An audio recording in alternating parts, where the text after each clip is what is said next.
신명기 10장 12절에서 22절 한 절씩 교독하고요. 마지막 22절은 같이 읽습니다. 12절 제가 먼저 읽습니다. 이스라엘아, 내 하나님 여호와께서 네게 요구하시는 것이 무엇이냐?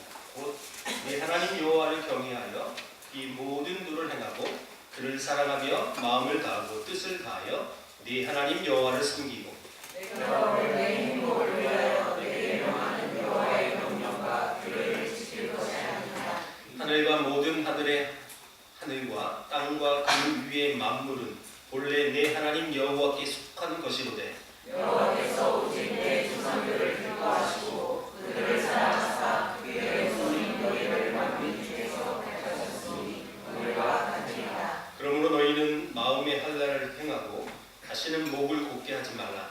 너희 하나님 여호와는 신 가운데 신이시며 주 가운데 주시요 크고 능하시며 두려우신 하나님이시라. 사람을 외모로 보지 아니하시며 대우를 받지 아니하시고 고아와 가부를 위하여 정의를 행하시며 나그네를 사랑하여 그에게 떡과 옷을 주시나니 너희는 나그네를 사랑하라. 전에 너희도 애굽 땅에서 나그네 되었습니다. 네 하나님 여호와를 경외하여 그를 섬기며 그에게 의지하고 그의 이름으로 맹세하라. 그는 내 찬송이시오 내 하나님이시라. 내 눈으로 본 이같이 크고 두려운 일을 너를 위하여 행하셨느니라. 애굽에 내려간 내 조상들이 겨우 70인이었으나 이제는 내 하나님 여호와께서 너를 하늘의 별같이 많게 하셨느니라. 아멘. 세상이 요구하는 것이 무엇일까요? 우리 제목이 뭡니까? 우리 제목을 읽어볼까요? 시작. 하나님이 요구하시는 것. 오늘 제목, 이 본문의 주 내용은 하나님이 우리에게 요구하시는 것이 무엇이냐인데, 저는 먼저 여러분들에게 이런 질문을 했습니다. 세상이 요구하는 것이 무엇일까요? 잘 먹고 잘 사는 것. 그건 기본이고, 어떤 컨셉을 얘기한다면 잘생기고 예쁜 외모를 가르는 것이고, 그리고 섹시함을 요구하는 것이고, 세상에 요구하는 바가 방향성이 그렇다라는 거예요. 여러분, 이 세상이 요구하는 것이 무엇인지 잘 보여주고 있는 하나의 콘텐츠가 있다면 그건 CF입니다. 여러분, 광고를 한번 보세요. 이 광고에 어필하는 그 제품을 어필하는 방법이요, 여러분, 이게 거의 다 섹스월이에요, 사실. 여러분들이 이걸 파고 들어가면 저는 전문가가 아닌데도 다 보이더라고요. 실제로 이 CF가 다 그런 내용으로 제작이 되는 거예요. 여러분, 왜 그럴까요? 왜 CF마다 왜 그런 방향성을 갖고 그런 광고를 왜 만들까요? 그래야 잘 팔려요. 여러분, 사업이라는 건 물건을 파는 겁니다. 사업이 잘 된다는 건. 근데 그 사업이 잘 될 수 있도록 도구로 이용하는 게 광고라는 건데, 그 광고의 방향성을 보시라는 거예요. 그게 세상이 요구하는 거예요. 여러분, 거의 배우는요, 진짜 이쁜 사람들만 나오잖아요. 남자 배우도요, 저같이 배 나온 사람 안 나와요. 다 식스팩. 이게 뭐냐면 세상의 방향성을 얘기하고 있는 거예요. 세상이 요구하는 것이 그거다라는 거죠.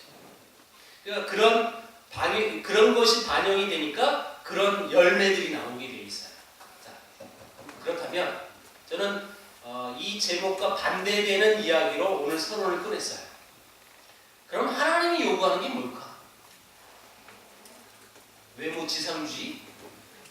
돈 많은 거? 이게 여러분, 성형외과가 잘 되면 안 돼요, 원래. 여러분, 강남에 나오면 여자들 거의 비슷해요. 같은 공장에서 찍어가지고 거의 비슷해요. 하나님이 요구하시는 것이 무엇일까요? 자, 12절, 13절. 여러분, 12절에 아주 또렷하게 이스라엘아, 네 하나님 여호와께서 내게 요구하시는 것이 무엇이냐? 이렇게 질문했어요. 그리고 대답하십니다. 요구하시는 것이 무엇이냐? 곧 이것이다. 네 하나님 여호와를 경외하여 그의 모든 도를 행하고 그를 사랑하며 마음을 다하고 뜻을 다하여 네 하나님 여호와를 섬기고. 그래서 쭉 하나님이 요구하시는 건 오직 이거다. 그래서 12절에서 하나님이 요구하는 건 하나님을 경외하는 거예요. 20절에도 다시 네 하나님 여호와를 경외하여 이 말이 또 나와요. 이 본문의 핵심은요, 여호와를 경외하는 것. 그러니까 하나님이 요구하시는 것이 뭐냐? 하나님을 경외하는 것. 한 문장으로 정리한다면 그런 뜻이에요. 오늘 설교 끝이네요. 그러면 자, 끝내겠습니다. 그것보다 더 좋은 부분은 없죠, 여러분들이? 그럼 하나님이 요구하시는 게 경외인데, 그걸 세부적으로 구체적으로 12절 13절에서 이 내용을 보면 그의 도를 행하고 그를 사랑하고 섬기고 13절에 그분의 명령과 규례를 지키는 것, 이 모든 것을 종합하니까 그게 경외라고 이렇게 나온다는 거죠. 여러분, 하나님 앞에서, 하나님 눈 앞에서 사는 것, 이게 경외라는 뜻입니다.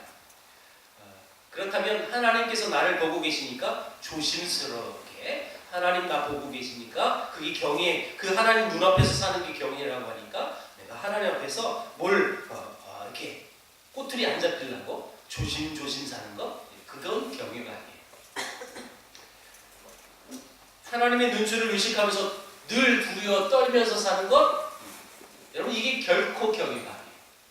근데 이렇게 사는 것이 또 신앙이 좋은 것으로 오해하고 살아가는 사람이 또 많습니다. 하나님 앞에 벌벌 떠는 것, 두려워하는 것. 여러분, 저는 이 단에서 수없이 반복했어요. 우리가 하나님을 믿고 하나님 앞에 신앙생활을 한다는 그 자체가 무서워서, 할 수 없어서, 그게 결코 신앙이 아니에요. 신앙은 기쁨이에요. 기쁨. 그러니까 이런 지금 예배 시간에 내가 기쁨의 자세로 나오지 않으면 그건 경외한 마음으로 나오지 않는 거 사실은. 억지로 내가 내년에 뭐 직분 좀 받으려면 좀 해야지. 어떤 이런 꼬투리, 이런 어떤 목적을 가지고 하나님께 예배한다. 하나님 결코 그걸 원치 않으세요. 하나님이 요구하는 건 기뻐하는 건데, 근데 그 기뻐한다, 그 뜻을 경외한다. 다시 말하면 경외라는 건 하나님을 기뻐하는 거예요. 20절 보면 내 하나님을 경외하여 그를 섬기며 그에게 의지하고, 요 의지하다라는 이 말은 옛날 성경엔 친근히 하고라고 해놨어요. 개역 개정에는 지금 의지하고라고 이렇게 했는데, 자, 그의 길을 따라 걷고 그를 사랑하고 섬기며 그의 명령과 규를 지키는 이유가 무엇이냐?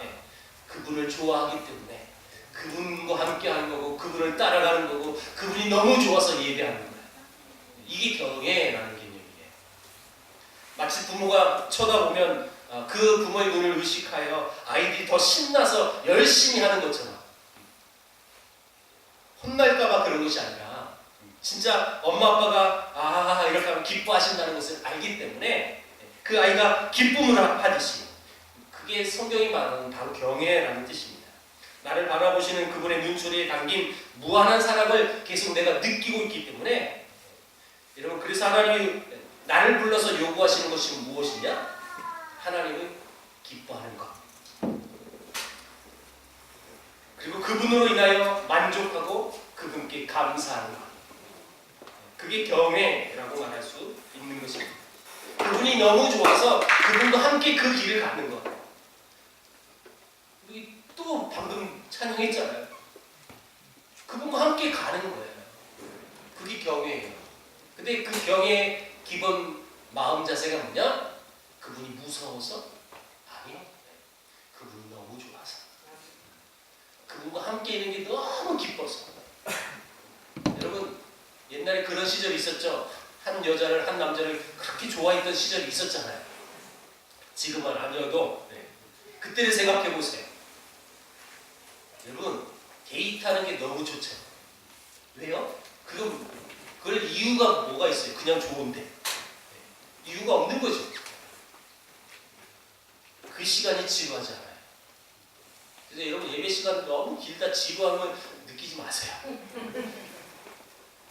그분 앞에서 말씀을 듣는데 뭐가 지루해요? 그래도 빨리 끝냈으면 좋겠죠. 뭐 인간의 마음은 어쩔 수 없으니까. 하나님이 요구하시는 것. 자, 여러분 우리 14절 15절 한번 읽어볼까요? 여기서 강조하는 핵심이 또 무엇인지 찾아보겠습니다. 시작. 하늘과 모든 하늘들의 하늘과 땅과 그 위의 만물은 본래 내 하나님 여호와께 속한 것이로되 여호와께서 오직 내 조상들을 기뻐하시고 그들을 사랑하사 그들의 후손이 너희를 만민 중에서 택하셨으니 오늘과 같으니라. 하나님이 우리를 선택한 백성이다라고 말씀하세요. 7장 쭉 이후에 또 지난주에도 여러분 계속 하나님이 이 이스라엘 백성들을 뭐라고 하시느냐? 만민 중에서 택하신다. 자, 근데 이 온 우주 만물은 본래 하나님의 것이었어요. 그 하나님의 속한 것이에요. 근데 유독 하나님께서 딱 너희를 딱 집어가지고 내가 유독 너희를 사랑하사 이렇게 선택해 주셨다고 지금 말하고 있는 거예요. 여러분 하나님이 나를 부르신 목적은 나를 불러서 어떤 것에 써먹으려고 그것이 아니에요. 여러분 나를 사랑했고 하나님이 하나님의 마음속에 나를 마음에 두셨기 때문에 하나님이 나를 불러주셨어요. 그래서 그 하나님이 그렇게 불러주신 그 대상들을 향하여 요구하신 것이 뭐냐? 경외하라. 여러분 우리가 복이라는 것을 참 어떤 사람이든 간에 좋아할 수밖에 없는 단어입니다. 제가 여러분 향하여 복을 축복을 기도했다, 축복했다. 여러분 좋죠? 싫은 사람 있어요? 없을 겁니다. 복 받는 거 아니 하나님을 알지 못하는 자들도 복 받는다는 거 다 좋아해요. 그러니까 믿지 않는 사람들 집에 가보면 복 써놨어 복. 그럼 복이 와요? 아니요, 무서워해 와요. 무서워. 보세요. 이 복이라는 것은 하나님께 얻어야 하는 것이지 내가 하나님께 뭘 해가지고 쟁취하는 것이 복이 아니에요. 근데 그 하나님께 얻는 것이 복인데 그 복을 어떻게 얻어지느냐? 하나님과 함께 한 것. 하나님과 함께 가는 그 일이 너무 기뻐서 그럴 때 오는 게 복이에요. 그러니까 또 이 복도 개념도 이해하셔야 되는데 단연간 우리 교회에서 신앙생활 하시는 분들은 이 복의 개념을 이제는 정리가 됐을 겁니다. 오전에도 잠깐 언급했지만 복은 우리가 생각하는 복, 일반적으로 생각하는 복, 자녀가 잘 되고 사업이 잘 되고 내 재물이 늘어나고 그게 복이 아니에요. 하나님과 함께 하신 그 자체가 너무 해피한 거예요. 해피. 그 팔복 얘기할 때 해피라고 했어요. 그게 복이고 주님과 함께 하는 거. 여러분 하나님께서 왜 이것을 요구하실까요? 이유가 뭘까요? 자 13절 읽어봅니다. 13절 자 시작. 내가 오늘날 내 행복을 위하여 내게 명하는 여호와의 명령과 규례를 지킬 것이 아니냐. 그럼 하나님께서 나에게 경외를 요구하는 목적이 뭐냐면 나의 행복을 위해서라는 거예요. 여러분 행복하는 거 너무 좋죠? 그럼 하나님을 경외하십시오. 하나님 그렇게 지금 말씀하시는 거예요. 너 정말 하나님을 경외하는 목적이 뭔지 알아? 야 그래야 네가 행복해. 이걸 아는 것이 신앙인이죠. 그리고 이것을 아는 성도는 그분을 기뻐합니다. 어떤 조건이 있어서가 아니라 이걸 알기 때문에 이걸 아니까 그냥 그분이 좋은 거예요. 그래서 그분 앞에 예배하는 건 기대가 되는 거고 그러니까 그분 앞에 예배하는 이 시간이 기대가 되니까 늦지 않아요. 지각도 안 하는 내가 가끔 제가 우리 말씀 중에 가끔 따끔하게 한 수준이 요 정도예요. 제가 늦지 말라고 하나님께 예배하는 거 하나님 경외하는 그 예배 절차가 너무 좋은 아니 그분이 너무 좋은데 기쁜데 그러니까 기대되면 일찍 서두르게 되어 있어요. 이런 유화를 제가 가끔 이렇게 들었죠. 여러분 어린 시절 요즘 아이들은 모르지만 잘 그 기대치가 크지 않지만 우리에게는 너무 해피한 날이 소풍날이에요. 소풍날. 왜요? 그때 김밥 먹거든. 요즘은 김밥 줘도 안 먹어. 근데 1년에 2번 먹는 날. 소풍 가는 날. 그죠? 우리 어른들은 이 개념이 있어요, 실제로. 너무너무 좋아요. 그 전날 여러분 늦게 자도 왜? 설레가지고 잠이 안 오니까. 늦게 잤는데 평상시보다 훨씬 일찍 일어났죠? 왜요? 기대가 되니까. 그 소풍이 너무 좋으니까. 그래서 여러분 주일날 예배할 때, 수요 예배할 때 무조건 예배하는 건 소풍 하는 거예요. 이렇게 느끼십시오. 아니 온 우주 만물이 하나님의 것이라는데 그 하나님하고 소풍하고 비교해요. 어떻게 비교해도 안 되는 대상이지만 하나님이 요구하시는 것이 바로 이런 거예요. 정상적인 신자라면 하나님을 경외하는 것. 이것이 나의 행복이라고 고백할 줄 아는 사람이 정상적인 신앙입니다. 정신병원에서 환자들을 정성껏 치료한 다음에 환자가 다음 어느 정도 건강에 대해서 퇴원을 시켜서 집에 돌려보내게 되는 이것을 어떤 테스트를 거쳐서 이분이 치료가 됐느냐 안 됐느냐 그걸 고민하다가 만든 측량 방법이 있었답니다. 그게 뭐냐면 그 환자가 있는 방에 수도 장치를 해놓고 수돗물 꼭지를 적당히 열어놓습니다. 그러면 수돗물이 줄줄줄 흘러서 방에 물이 가득 고이는데 그리고 환자에게 걸레를 주고 물을 닦으라고 지시합니다. 이때 정신적으로 건강한 사람은 먼저 수도를 잠그고 그리고 물을 닦을 거예요. 네. 치료가 덜 된 사람은 계속 닦아요. 이 방법을 살겠다. 아주 지혜롭죠? 정신이 온전한 사람은 지금 이 물이 흘러가는 원인이 무엇인지를 안다는 거예요. 그걸 판단할 수 있다는 거죠. 자, 이 말은 내가 신앙생활에 하나님을 제대로 알고 있어요. 그 하나님을 정말 사랑하고 너무너무 기뻐요. 그런데 내가 신앙생활 하다가 시련이 왔어요. 고난이 왔어요. 예기치 못한 어려움이 왔어요. 근데 그 시련이 어디서 왔는지 그 원인을 보는 거예요. 이게 정상적인 성도라는 거죠. 신앙도 마찬가지입니다. 건강한 성도라면 하나님을 경외하는 삶을 살다가 나에게 고난이 온다 할지라도 여러분 이 자체가 행복이고 말씀은 순종하는 삶이 행복이고 그분을 섬기는 것이 힘들어도 행복이다라는 이 고백을 할 줄 아는 것. 이게 진짜 하나님을 경외하는 삶이다라고 말할 수 있는 것입니다. 오래된 영화인데 웰컴 투 동막골이라는 영화가 있어요. 이 영화 딱 하면 뭐가 어떤 모습이 상상됩니까? 하늘에서 뭐가 막 내리죠. 그 뭐예요? 네, 팝콘이네요. 영어로 팝콘, 네, 우리말로 강냉이. 시적으로 표현하면 눈꽃. 눈꽃으로 본 사람 없죠? 여러분 시적인 사람이 아니에요. 자, 그 영화 딱 제목 나니까 여러분 머릿속에 딱 그려졌죠? 여러분 그 팝콘이 왜 내려요? 수류탄이 옥수수 강냉이가 모여있는 곳에 터져버린 거예요. 수류탄 터지면 그렇게 여러분 영화처럼 안 나옵니다. 그건 굉장히 상징적인 의미예요. 수류탄이 어떤 존재입니까? 어떤 물건입니까? 사람을 죽이는 물건이죠. 그게 터지면 수많은 사람들이 살상이 일어나는 거예요.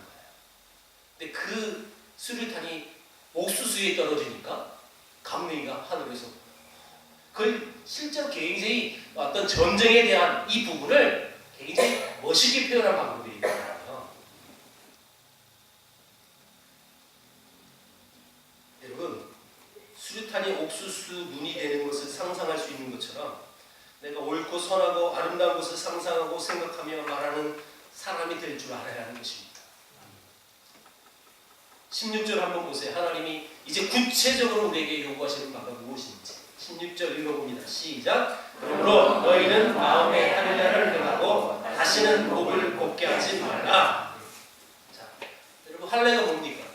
이스라엘 남자는 반드시 성기 표피를 제거해야 하는 할례 의식을 해야 합니다. 근데 지금 하나님이 이 이스라엘 백성들에게 무슨 할례를 하라고 지시해요? 마음의 할례. 이게 뭘까요? 여러분, 자기 힘으로 할 수 있다고, 자기 능력과 방법이 아직도 남아있다고 생각하는 그 고집을 잘라내는 행위가 마음의 할례를 향한다라고 말하는 겁니다. 그래서 나에게 힘이 없어요. 실제로 여러분 복용수술하면 힘이 없어요. 이것을 그대로 여러분 적용해 보세요. 실제로 마음의 할례를 한다는 건 내 육신으로 할 수 있는 것은 아무것도 없어요. 난 무능력해 하나님. 그래서 하나님의 은혜 없이는 난 살 수 없어요. 여러분 그 말이 지금 마음의 할례를 하라라는 뜻이에요.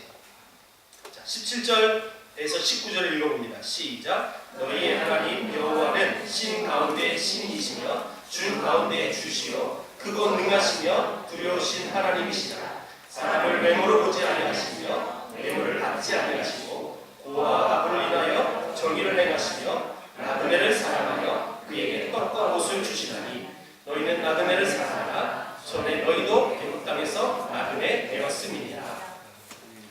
여러분 크고 두려운 하나님이라는 이 말을 하면서 외모로 보지 않는다는 이 말씀을 하고 계셔요. 네, 하나님은 외모나 뇌물로 하나님을 기만하려고 하다가는 큰 낭패를 볼 수밖에 없다라는 내용이죠. 하나님은 사람을 외모로 보지 않습니다. 고와 갑을 위하여 신원하고 나그네를 위하여 그들을 사랑하시는 분이 하나님이에요. 이렇게 지금 표현했어요. 그렇다면 내 마음의 할례를 받는다는 것이 무엇일까요? 세상에서 가부와 고와 나그네 같은 내가 하나님 안에서 부족함이 없다는 사실을 아는 것입니다. 말이 안 되죠? 세상에서 가부, 고와 나그네는 아무것도 없는 자를 대변하는 거죠.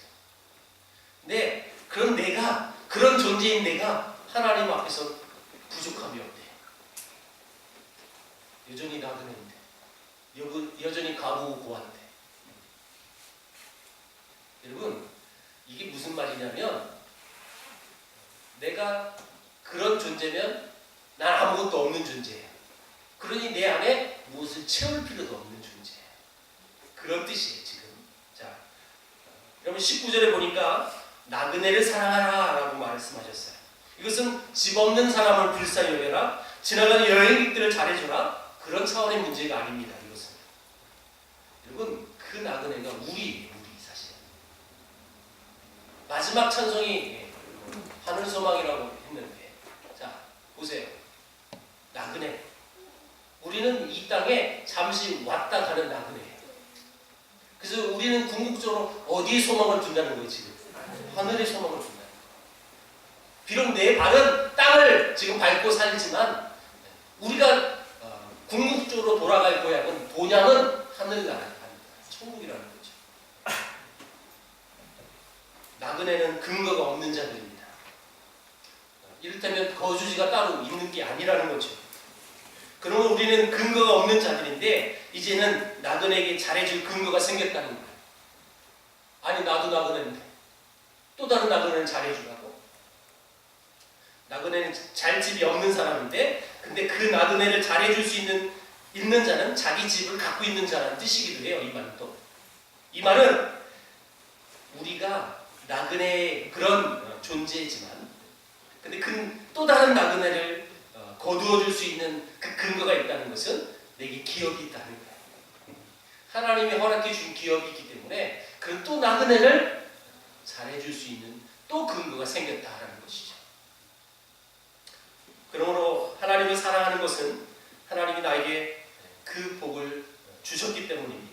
하나님이 나에게 주신 복은 나를 드러내는 증명용이 아니라 우리 하나님 안에서 영원한 처소와 복의 근원과 모든 것을 소유한 자로서 당연한 넘침이라고 말할 수 있는 것입니다. 나는 그런 존재가 될 수 없었지만 이제 내가 그런 존재가 되었다라는 것은 하나님 그런 은혜를 주셨다라는 거예요. 그러니까 여러분 우리가 얼마나 복된 자인지 몰라요. 하나님이 우리에게 요구하시는 것이 무엇일까요? 정리하면 여호와를 경외하고 그를 사랑하고 그를 기뻐하고 그를 섬기는 것이라고 말씀드렸어요. 그리고 그분이 사랑하는 자를 나도 사랑하고 그분이 기뻐하는 자를 나도 기뻐하는 것입니다. 그런데 이 모든 것은 그분이 나를 어떻게 바라보고 계시는지를 아는 것에서 출발한다라는 것입니다. 세상이 뭐라고 하든 상관없어요. 하나님이 나를 어떻게 보시는지 그게 더 중요해요. 하나님 나를 어떻게 평가하시고 나를 어떻게 알고 계시는지 이 부분이 우리는 더 절실한 부분이에요.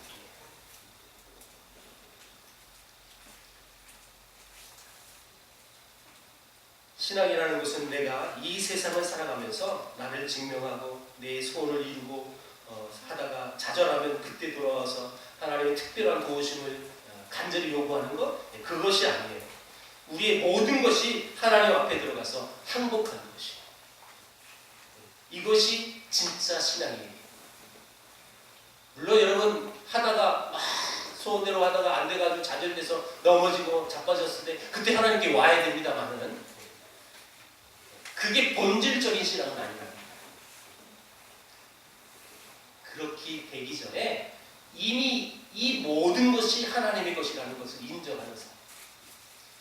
그래서 그 하나님의 은혜 없이는 난 단 한시도 살 수 없어요. 내가 또 다른 나그네를 베풀 수 있는 놀라운 은혜가 있다? 그건 하나님이 주신 것이에요. 그래서 그것으로 인하여 기뻐. 자, 왜 이렇게 말씀을 마무리하냐면 보세요. 하나님이 우리에게 요구하는 게 분명히 첫 번째 경외라고 해서 경외. 근데 그 하나님을 경외하는 게 뭐냐? 하나님 기뻐하는 거라고 했습니다. 그래서 이 이스라엘 백성들에게 요구하신 바가 나그네를, 고아를, 가부를 그들을 위하여 또 베풀라는 거 이를테면 항상 그래요. 성경은 항상 이렇게 말씀하세요. 너 그냥 나와 1대1 관계야. 그러니까 넌 나만 사랑하면 돼. 하나님 그렇게 말씀하셨으면 우린 그런 것만 하면 돼. 사실 하나님만 경외하면 돼. 꼭 하나님을 사랑하는 표현 다음에 성경에 나오는 이 다음 말이 뭐냐? 내 이웃을 사랑해. 이걸 꼭 말씀하시는 거예요. 이 내용 없었으면 좋겠어요. 그렇죠? 그냥 신앙생활이니까 하나님만 섬기면 되는데 하나님과 1대1 관계만 잘 좋게 하면 되는데 왜 꼭 하나님은 그 말씀하시고 너 너와 사랑하니? 내 이웃도 사랑해. 그거가 뭐예요? 나는 그 사랑을 받을 수 없는 존재였어요. 여러분 지금 이 신명기 이 본문 속에도 얘기하잖아요. 너희들이 원래 나그네였어. 너희들 이 애굽 땅에 70년 갔잖아. 근데 마지막 절에 보니까 뭐라고 그래요? 하늘의 별같이 많게 있다. 너희들 그렇게 번성할 수 없는 존재였어. 그런데 내가 다 했잖아. 하나님이 다 하신 거예요. 그렇죠? 너희들도 본래 나그네였어. 그래서 내가 그 또 다른 나그네를 섬길 수 있는 은혜 너희에게 줬잖아. 그러니까 너 섬겨. 하나님이 요구하시는 것이 이거라는 거예요. 그냥 저도 조금 전에도 말씀드렸지만 그냥 하나님이 우리에게 주셨던 말씀에 그냥 하나님만 사랑해 그냥. 이러면 신앙생활 하기 쉬울 것 같아요. 진짜. 왜 하나님만 보면 되니까. 왜 하나님은 우리에게 요구하십니까? 또 한 가지 있다는 거예요. 내가 너 사랑해 줄 수 없는 존재를 내가 사랑했거든. 내가 너를 얼마나 사랑했는지 내 아들 예수를 십자가에 못 박혀 죽이면서까지 내가 널 사랑했어. 내가 널 정말 사랑하거든. 내가 그 수많은 사람들 중에 온 우주 만물이 다 내 거지만 그 중에 특별히 너를 사랑해서 선택했어. 내가 그만큼 너를 사랑하는데 이제 내가 너에게 요구하는 바가 있다. 너 내가 사랑하는 만큼 날 사랑해야 되고 또 한 가지 있다. 내 이웃을 사랑해. 하나님 요구하시는 바가 이런 거예요. 하나님 말씀하셨다면 우리 하나님 믿는 백성이니까 하나님 요구하신 말을 따르는 거죠. 두 번째, 내 이웃을 사랑하는 이 부분이 없었다면 철저한 개인주의가 됐을 것 같아요. 철저히 교회에서도 하나님을 믿는 이 집단이 이 교회에서도 옆에 사람 생각 안 해요. 배려 안 해도 돼요. 오직 나는 하나님만 사랑하면 되거든요. 근데 하나님께서 어떤 본문이든 상관없이 어떤 상황 속에서도 하나님을 사랑한다. 우리 예수 사랑해 라고 우리에게 명령하셨기 때문에 우리가 사랑할 수밖에 없는 거예요. 여러분 아직도 내 마음이 열리지 않죠? 옆에 이 사람을 사랑하고 싶은 건 전혀 없어요. 힘들어요. 나 하나님 앞에 신앙생활하는 그것조차도 힘들고 어려운데 내 옆에 사람들 돌보기 얼마나 어렵겠습니까? 심지어 내 가족 돌보는 것도 힘든데 사실 어찌 어린 자녀들 둔 가정은 더 힘들어요. 그렇죠? 집에 가도 자유도 없고 힘듦도 없고 어떤 분은 굉장히 위로가 될 겁니다. 이 고백을 할 수 있으려면 셋은 나야 돼요.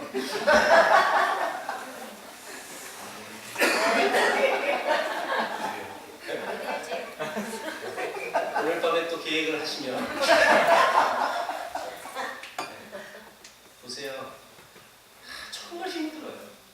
아니 내 몸 간수하기도 힘들고 내가 책임져야 될 가족 간수하기도 힘들어요.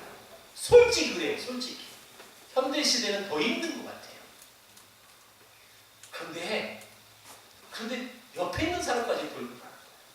옆에 있는 사람까지 사랑하라. 하나님이 이렇게 말씀하지 않으셨으면 우리도 그렇게 표현 하지 않아도 되고 저도 이런 설교 안 해도 되고 여러분 그냥 하나님만 사랑하세요. 철저히 하나님만 사랑하세요. 아주 이기적으로 살아도 상관없어요. 하나님만 사랑하십시오.